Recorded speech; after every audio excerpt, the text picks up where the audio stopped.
이 관계 회복이 사실은 예방에 있어서 제일 중요한데 아까 화면 첫 부분에 뭐가 나왔냐면 3명 이상 다니지 않기, 30분 동안 밖에서 같이 있지 않기.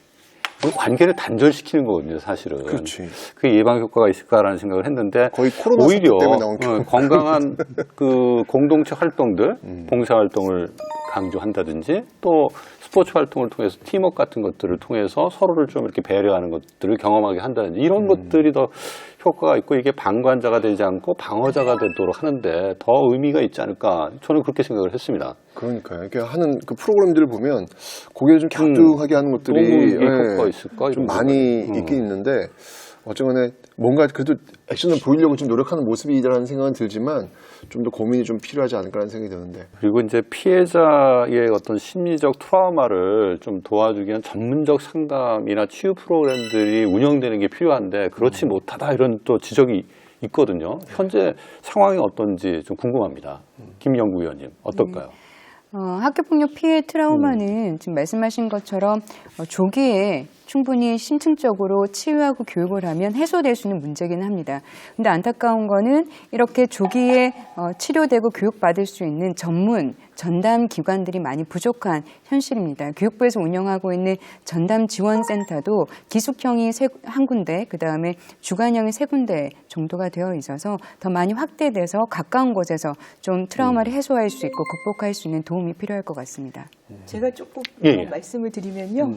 제가 여기 청소년 상담 1388이라고 화면에 보이실지 모르겠지만 이걸 달고 나왔는데 1388만 기억해 주시면 좋을 것 같아요. 이걸로 전화가 전국적으로 상담을 할 수 있고 또 사이버 상담을 할 수가 있습니다. PC나 모바일로 청소년 사이버 상담센터를 쳐서 들어가시면 365일 24시간 개인 상담을 받으실 수 있어요. 1:1 채팅 상담도 받으실 수 있고 혹시 대기를 하게 되면 게시판 상담도 있고 또 자기 심리검사도 해드릴 수가 있고 또 사람이 하기 어려운 또 경우에는 솔로버 상담이 또 있습니다. 그래서 이게 또 운영되고 있다는 걸 기억해 주시면 좋을 것 같고 1388로 들어온 사이버 상담만 해도 작년에 32만 명 정도 청소년들이 다녀왔어요. 물론 그게 다 학교폭력은 아니었습니다만 여러 가지 문제로 들어온 친구들이 그렇게 많았기 때문에 기억해 주시면 좋을 것 같고 또 지금 아까 가해자 부모, 피해자 부모 어려움 겪으시는데 부모 상담도 해드립니다. 그래서 사실상 있는데 정보를 몰라서 또 이용 못 하시는 분들도 많으시기 때문에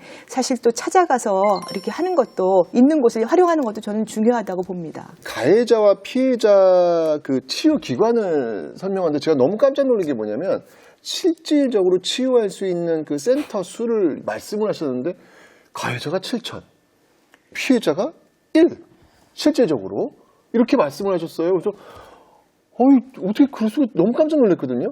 근데 그 1이 지금 부장님 지금 계신 곳이잖아요. 그 어떤 기관인지 한번 설명 좀 부탁드릴게요. 그 교육부에서 이제 학교폭력 피해 학생 전담기관이라는 곳을 운영하는데요. 이제 그 일은 기숙형 피해 학생 치유센터를 말하는 거고요. 전체는 2020년 기준으로 139개가 있습니다. 이거 피해자 중심. 네네. 근데 좀 안타까운 게 그 중에 95% 이상은 이제 상담만을 그러니까 상담만을 지원하고 도와주는 그런 곳이 95% 정도 차지하고요. 그것도 대부분 학교 내에 들어가 있다면서요? 지금 이제 주간형이 아까 저희 그 전국에 서울하고 대구, 광주 이렇게 3곳이 있는데 안타깝게 대구 같은 경우는 중학교 안에 별관에 피해 학생 그 주간형 치유 센터를 만들었어요. 그래서 피해 가족들이 보기에는 학교에서 상처를 받았고 학교에서 그 받은 상처 때문에 힘들어 하는데 그렇지. 다른 학교에 만들어진 그 별관에 만들어진 곳으로 가는 것이 어렵지 않겠나. 이런 것에 대해서 조금 더 피해자의 시각에서 좀 감수성을 가지고 만들어줬으면 좋겠는데 그런 부분들이 굉장히 안타까운 부분이고요. 그렇군요. 네. 아까 말씀하신 그 기숙형 피해 학생 치유 기관으로 이제 전국에 딱 한 곳 있는 게 그 대전시 유성구에 있는 그 해맑음 센터라는 곳이에요. 네네. 여기는 이제 학교폭력 피해 학생들만 이제 그 올 수 있는 곳이고 그 학교폭력 피해를 당해서 이제 자기가 다니던 학교 안에 가해 학생이 여전히 있거나 또 그 가해 학생 때문에 그 학교를 계속 다니는 게 너무 힘들어서 등교 기피를 하게 되는 학생들이 계속 두면 사실은 학업 중단으로 이어지거든요. 그래서 그 학생들이 좀 그 가해 학생을 좀 피해서 그리고 그 상처받은 마음을 어느 정도 회복하고 다시 학교로 복교해서 잘 생활할 수 있도록 돕는 그런 역할을 하고 있고요. 전국 17개 시도 교육청에 이제 위탁교육기관으로 지정을 받고 있기 때문에 이제 그 피해 학생들의 출석을 다 인정받으면서 다닐 수 겨자 처리 안 되는 있습니다. 거군요. 네네. 정원이 몇 명이에요? 정원이 기숙형인데 남학생 15명, 여학생 15명밖에 기숙사에 어이구, 운영을 너무 못해요. 작다. 네, 아니, 그래서 그런 거 저거 안 돼요? 30명밖에 전국 단위로 오는 건데? 네, 맞습니다. 그리고 그게 지난주에 폐교를 문제 제기한 바뀌는 이유가 거네. 있네요. 네네 폐교를 리뉴얼해서 만들었기 때문에 그 폐교 건물을 그대로 활용하고 있기 때문에 기숙사가 30명밖에 받을 수 있는 조건이 안 돼요. 그러면 그래서- 개별로 이렇게 프로그램이 적용되나요? 어떻게 되나요? 반별로 되나요? 어떻게 되나요? 이제 뭐 그러니까 뭐 예를 들어 음악 치유 프로그램이나 뭐 미술 치유 프로그램 같은 치유 프로그램들은 이제 공통으로 진행이 되고 뭐 국영수사가 한국사 같이 이렇게 공통 기본 교과 같은 경우는 좀 학업 성취 그 능력에 따라서 좀 편차가 있기 때문에 예, 예. 그런 것들은 이제 분반 수업을 하기도 합니다. 보다도 우리 피해 학생들에 대한 그 상담, 그다음에 교육, 또 사회성, 지원 프로그램, 시설들이 더 강화돼야 되지 않을까 다시 한번 생각을 하게 됩니다. 이 가해 학생들, 어떤 방식으로 이 학생들이 앞으로 그런 잘못을 더 저지르지 않고 건강한 시민으로 성장할 수 있도록 해야 할 것인지 좀 이야기를 나눌 필요가 있을 것 같습니다. 어떻게 하면 좋을까요? 그리고 이사장님. 네, 그 학교폭력 사례에서 많이 보게 되면 가해자가 처음부터 가해자가 아니라 피해자였다가 가해자인 경우가 상당히 많이 나타납니다. 그래서 조사를 해보니까 그 오프라인 학교 폭력일 경우에는 한 19% 정도가 두 가지 경험이 다 있고 사이버 폭력일 때는 2배가 더 넘어가지고 한 38% 정도가 피해자이면서 가해자가 되는 거죠. 내가 피해를 당했던 그 응어리가 안 풀려서 나는 사이버에 가서 또 가해를 하는 겁니다. 그래서 이 아이들한테 물론 이제 반드시 엄정한 징계를 하거나 형사적인 처벌이 필요한 경우는 반드시 하되 심리적인 치유는 저는 반드시 이루어져야지만 그 아이가 또다시 가해를 하거나 하는 것들이 반복이 안 되고 또 사실 가해자의 심리적인 부분들을 많이 들여다보면 가정 문제도 많고요. 가정에서 폭력당한 경우도 있고 또 뇌에 문제가 있는 경우도 또 상당히 있고 우울이나 불안이 겹쳐가지고 이게 폭력적인 성향으로 드러나는 경우도 있기 때문에 조금 더 개입을 할 수 있는 부분들 가해자한테도 심리적인 개입은 저는 반드시 필요하다고 봅니다. 예. 단장님, 처벌 외에 어떤 좀 노력을 저희가 할 필요가 있을까요? 일단은 처벌 자체도 굉장히 중요하다고 생각을 합니다. 그런데 그 처벌을 공정하게 해야 합니다. 지금 이제 가해 학생 그 조치에 대한 세부 기준안이 있긴 하지만 그 기준안에 이제 항목만 있고 점수를 위원들이 주관적으로 매기게 되어 있습니다. 그 점수를 합산하여 조치를 내리게 되어 있는데 이런 상황에서는 객관적인 조치가 나올 수가 없죠. 그래서 국민들이 학폭위를 불신하는 가장 큰 이유가 여기에 있다고 봅니다. 그래서 법원에서 양형 기준을 정하듯이 가해 학생에게 조치를 내리기 위한 기준을 마련하고 이것을 공개해야 합니다. 그리고 학교에서도 가해 학생 처벌 기준을 교육해 줘야 합니다. 그래야 어떤 것이 심각한 학교 폭력이고 라는 것을 학생들이 배울 수 있다고 생각을 합니다. 아니 근데 제가 학교에 있을 때 이게 학폭이 이렇게 열리면 이게 어떤 그 해결 과정에서 일단 해결 종료는 시켜야 되니까 종료는 돼요. 이제 가해자가 이제 사과를 하는 거죠. 근데 학생들과 이렇게 상담을 하다 보면 그 가해 학생은 여전히 분노와 증오가 있어요. 이게 왜 내가 잘못이냐 정말 모르겠다. 걔는 그럴 만한 하는 애다. 이게 계속 이어지는 케이스가 훨씬 더 많았거든요. 근데 제가 특수한 경우인지 실제 상담을 많이 해보셨으니까 어때? 그 진짜 사과하고 반성하는 경우가 많이 있어요?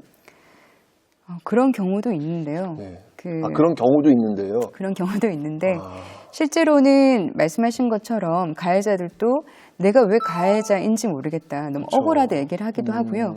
또 한편으로는 내가 잘못은 했지만 여기까지는 아니다. 오히려 걔가 더 예민하게 반응하는 거다 얘기를 하고 저희 푸른나무 재단에서 했던 실태조사를 보면 피해자들한테 피해 이후에 진짜 얼마나 사과받았니? 라고 물어보니까 1.6%에 아이고, 불과했어요. 그렇다니까, 그러니까 이게. 상당수 98% 이상은 사과를 제대로 못 받았다고 얘기를 하고 있기 때문에 이렇게 제대로 좀 반성하고 거기에 따른 사과를 할 수 있게끔 하는 게 필요하겠다 싶고요.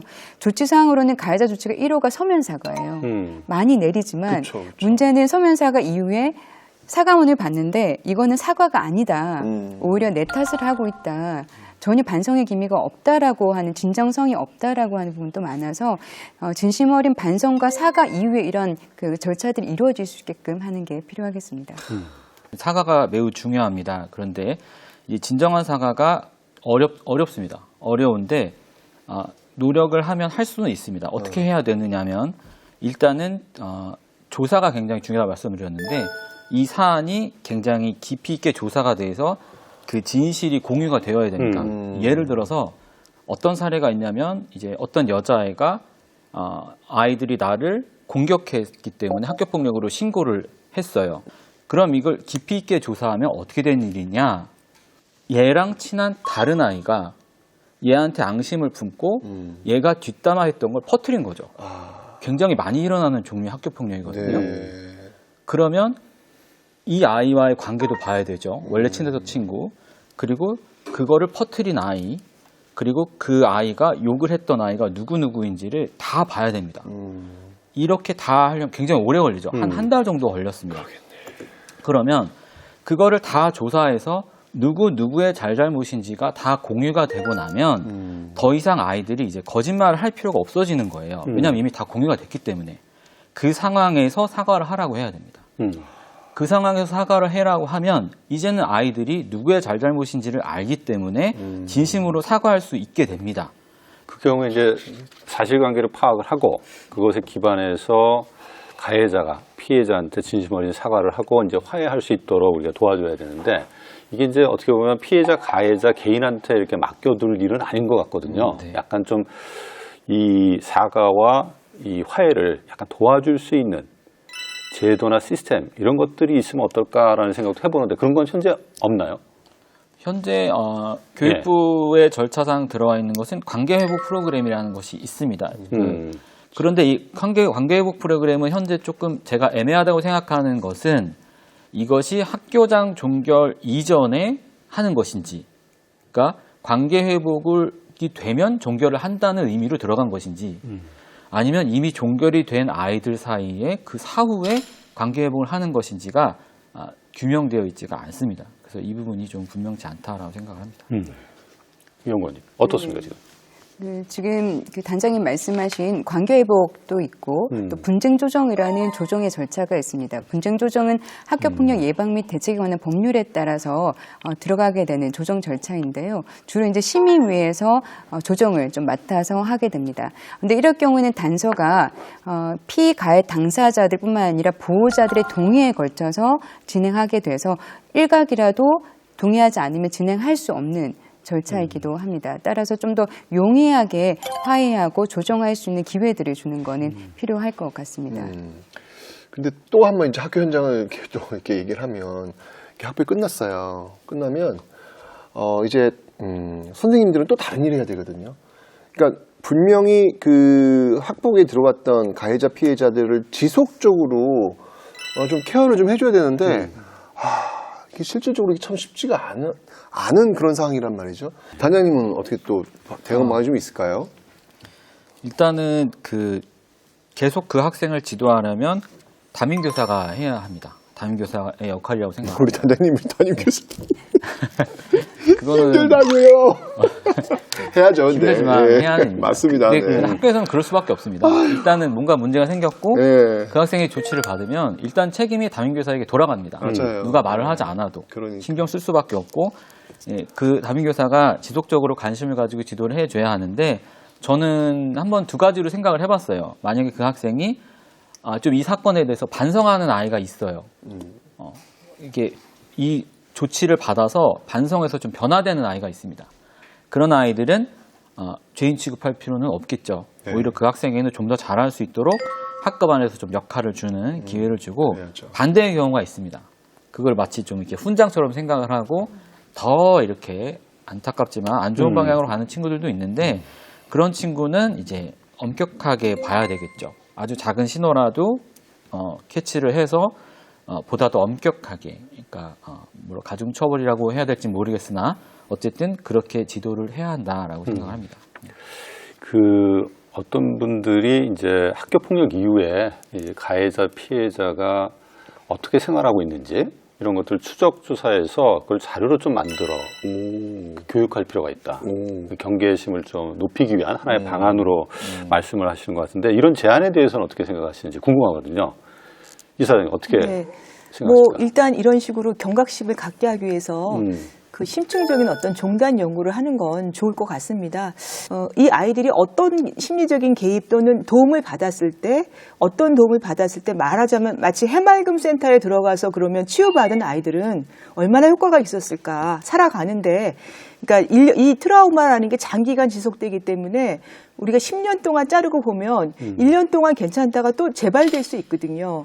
그러면 그때는 우리가 여기 그래도 갔다 온 아이들이 안 갔다 온 아이들보다는 재발의 위험성이 훨씬 적다라든가 또 가해자도 제가 아까 얘기했지만 어떤 심리치유를 받은 아이들이 다시 가해하는 일이 줄어든다라든가 조금 이런 식의 우리 개입의 효과들을 볼 수 있는 종단 연구도 같이 가야 되지 않을까 저는 이런 생각이 듭니다. 예.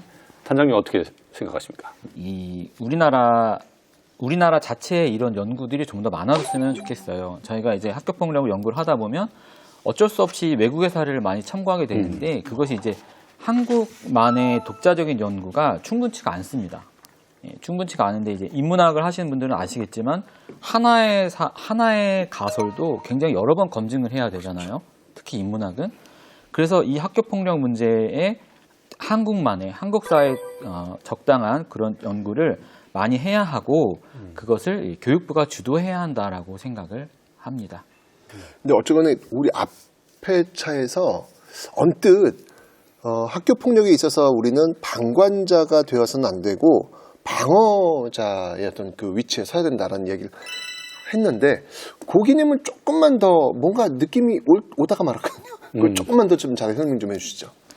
네, 그러니까 제가 알기로는 이 방어자라는 개념은 이제 핀란드 연구자들이 학교 폭력이 일어났을 때 아이들의 역할에 대해서 연구를 한 겁니다. 어떤 역할을 하는지 5가지로 분류를 했죠. 가해자가 피해자를 괴롭힐 때 주변 아이들은 강화자, 그러니까 그 분위기를 조장하는 강화자가 있고 조력자, 가해자를 도와주는 아이가 있고 맞아요, 있어요. 예, 방관자는 그냥 아무것도 안 하는 아이들, 방어자가 있더라. 이제 방어자가 도움 행동을 한다는 이제 그런 이야기이고 이거를 근거로 핀란드에서 키바 프로그램이라는 아주 유명한 프로그램을 만들어서 방어자를 키우는 교육을 한 것이죠. 이 방어자가 좀 많이 생기면 한 사람이 방어하는 게 아니라 2사람, 3사람, 4사람이 그 피해 학생을 방어해주면 분명히 그 학교 폭력 문제는 많이 줄어들 거다 이런 생각이 좀 들거든요. 이 사람 어떻게 보십니까? 저희 청소년 상담복지개발원이 바로 한 몇 달 전에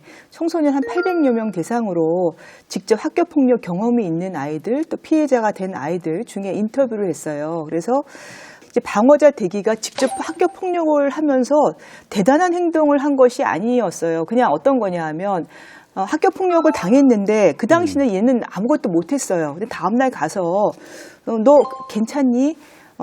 나랑 오늘 밥 먹을까?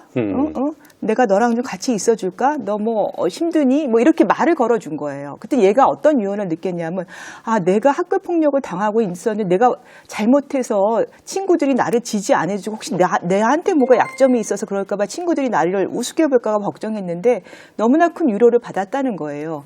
그러니까 이 친구들은 방어자가 나서서 학교 폭력 가해자랑 대결해서 싸워달라는 것이 아니고 나를 정서적으로 지지한 그 자체가 내가 가서 뭔가 용기 내서 무언가를 얘기할 수 있는 용기를 주었다라는 얘기를 해서 저는 또래 상담이라는 것이 그런 거거든요. 아이들끼리의 문제를 아이들이 내가 들어주고 조금 도와주는 거예요. 살짝 도와주는 거예요. 근데 그게 피해자 아이한테는 엄청나게 정서적인 지지가 돼서 저는 이런 문화를 만약에 확산시키면 이게 가해자에도 동료 그룹이 피어 프레셔가 되는 거죠. 저거 하면은 아이들한테 왕따 당하겠네? 이런 식의 위기의식 또는 압박감을 주기 때문에 가해자의 행동도 줄어들고, 물론 이게 다는 아닙니다. 피해자, 가해자 징계하고 이런 것들도 중요하지만 저는 방어자 문화를 만드는 것도 또 한 축 중요하다는 생각을 합니다. 예. 뭔가 진짜 꼭 필요는 할 것 같은데 그러면 위원님 이런 방어자 역할들을 좀 증대시키기 위한 어떤 뭐 노력, 활동 뭐 이런 것들은 뭐가 있을까요? 중요하니까 있어야 될 것 같거든요, 지금. 네네. 우선 아이들한테 방어자가 되라라고 얘기하기 전에 왜 이거를 방관할 수밖에 없는지에 대한 이유를 확인을 하고 그 문제를 해소해 주는 게 가장 근본적이지 않을까 싶습니다. 학생들이 왜 학교 폭력을 목격하고 친구의 폭력 피해를 목격하고도 모른 척하느냐라고 확인했을 때는 막상 내가 목격 이후에 어떻게 해야 될지 모르겠다. 또는 나도 당할까 봐 두렵다라는 응답이 가장 많이 있습니다.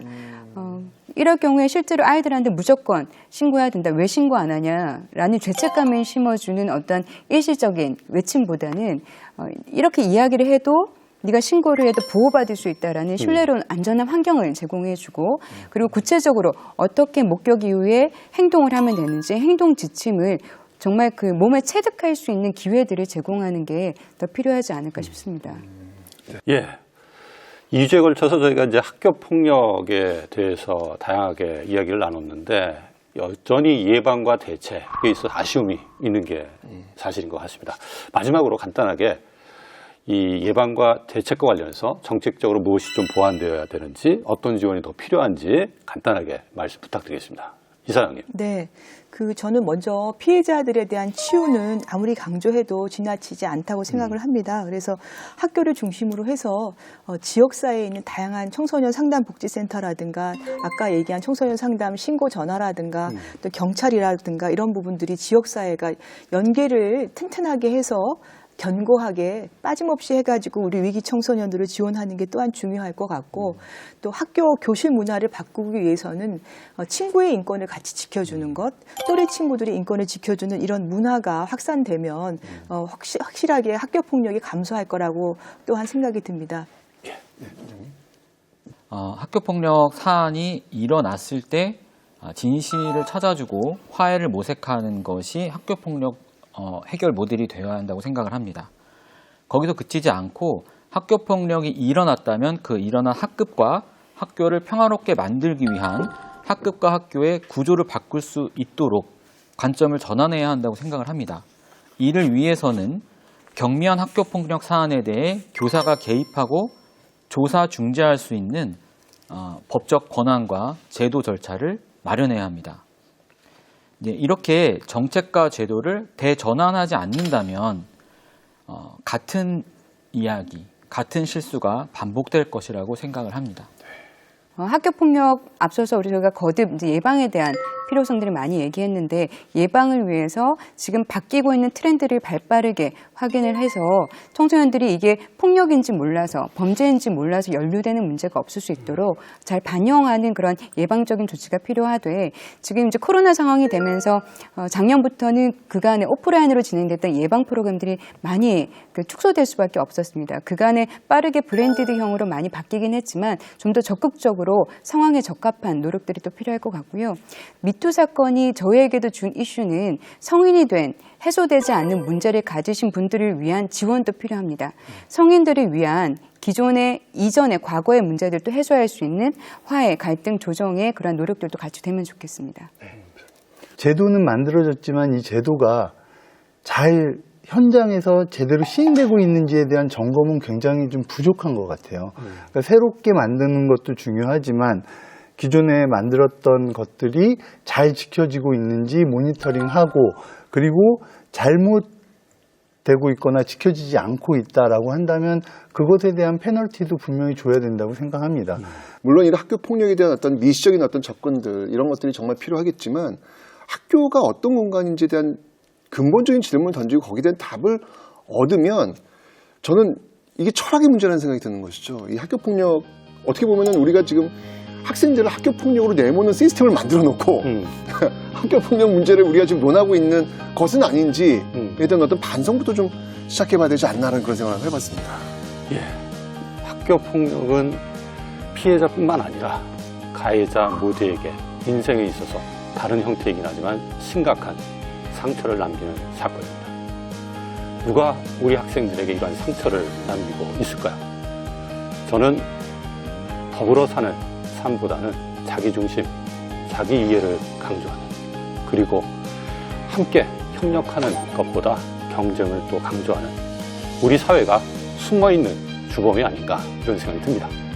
건강한 사회 가치를 회복함으로써 우리 사회가 방어자가 될 때 우리 학교에 더 이상 피해자가, 가해자가 없어지지 않을까 생각합니다. 오늘 시청해주셔서 감사합니다.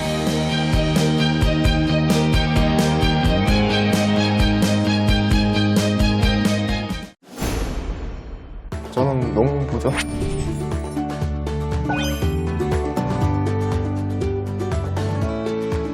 일차가 생산이거든요. 생산만 이렇게 해서는 농업이란 게 안 돼요.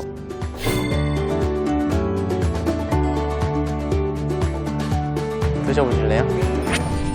미래에는 농업이 유망하다.